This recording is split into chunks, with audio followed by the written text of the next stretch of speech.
যখনই পলক ফেলি $10 পাই। মাত্র 2টো ক্লাসের সময়ে একটানা পলক ফেলে $30,000 কামিয়ে ফেললাম। ঠিক তখনই একজন সুন্দরী শিক্ষিকা ক্লাসে ঢুকলেন, কিন্তু অবাক হয়ে দেখলাম তার মাথার উপর X2 লেখা একটা সংখ্যা ভাসছে। অন্য ছাত্রদের দিকে তাকিয়ে দেখলাম তাদের মাথার উপর কিছু নেই। সংখ্যাটার মানে কি জানতে চাইলাম, কিন্তু ক্লাস থেকে বেরোতেই দেখলাম একদল গুন্ডা তাকে ঘিরে ধরেছে। জানা গেল তার প্রাক্তন স্বামী সুদের কারবারিদের কাছ থেকে টাকা ধার নিয়ে পালিয়ে গেছে। তাকে না পেয়ে পাওনাদাররা দেনা আদায় করতে তার কাছে এসেছে। এটা দেখে আমি সঙ্গে সঙ্গে ছুটে গিয়ে বললাম আমি তার দেনা শোধ করে দেব। তারা আমাকে হিরো সাজার চেষ্টা করতে দেখে মুচকি হেসে বলল, ঠিক আছে, $7 লাখ 3 দিনের মধ্যে নিয়ে এসো। সঙ্গে সঙ্গে আফসোস হলো, সারাদিন পলক ফেলে মাত্র $30,000 কামিয়েছিলাম। কিন্তু নাহিদার করুণ মুখ আর মাথার উপরের অদ্ভুত সংখ্যাটা দেখে আমি তাদের শর্তে রাজি হয়ে গেলাম। তারা চলে যাওয়ার পর নাহিদা কৌতূহল নিয়ে আমাকে জিজ্ঞেস করলেন কেন আমাকে সাহায্য করলেন। ঠিক তখনই আমার একটা হঠাৎ অনুমান হলো, তাই আমি নাহিদাকে জিজ্ঞেস করলাম তিনি আমার প্রেমিকা হতে রাজি আছেন কিনা। এটা শুনে তিনি আমাকে একটা চড় মারলেন। আমি ভাবলাম আমি ব্যর্থ হয়েছি, কিন্তু তিনি চলে যেতেই হঠাৎ ঘুরে দাঁড়িয়ে বললেন হ্যাঁ।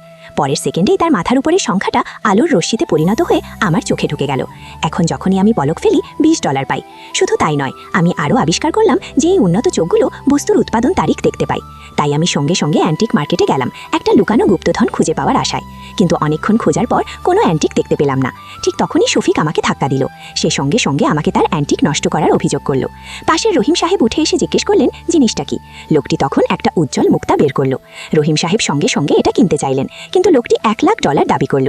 রহিম সাহেবের কাছে এত টাকা ছিল না, তাই রহিম সাহেব আমার সাথে অংশীদার হতে চাইলেন। বললেন মুক্তাটার দাম অন্তত $1 মিলিয়ন। আমি $60,000 দেব, তোমাকে শুধু $40,000 দিতে হবে। বিক্রি করে লাভ ভাগ করে নেব। কিন্তু সবকিছুই বড্ড কাকতালীয় মনে হলো, তাই আমি আমার ক্ষমতা ব্যবহার করলাম এবং দেখলাম মুক্তাটা 2024 সালে তৈরি।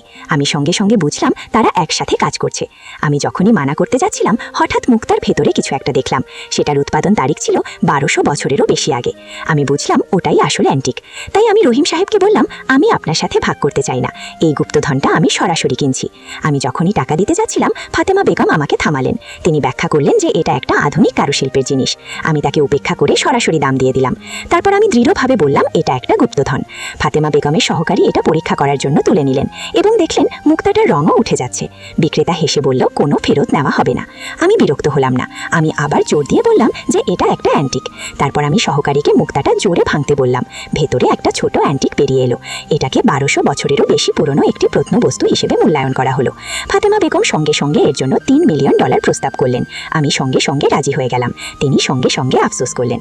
সেদিন সন্ধ্যায় আমি নাহিদার দেনা শোধ করে দিলাম। তিনি অবিশ্বাস্যভাবে কৃতজ্ঞ ছিলেন এবং সঙ্গে সঙ্গে আমাকে তার বাসায় আমন্ত্রণ জানালেন। যদি এটা ভালো লেগে থাকে সাবস্ক্রাইব করতে ভুলবেন না। পরের বার আমি আপনাদের আরও উত্তেজনাপূর্ণ জগতে নিয়ে যাব।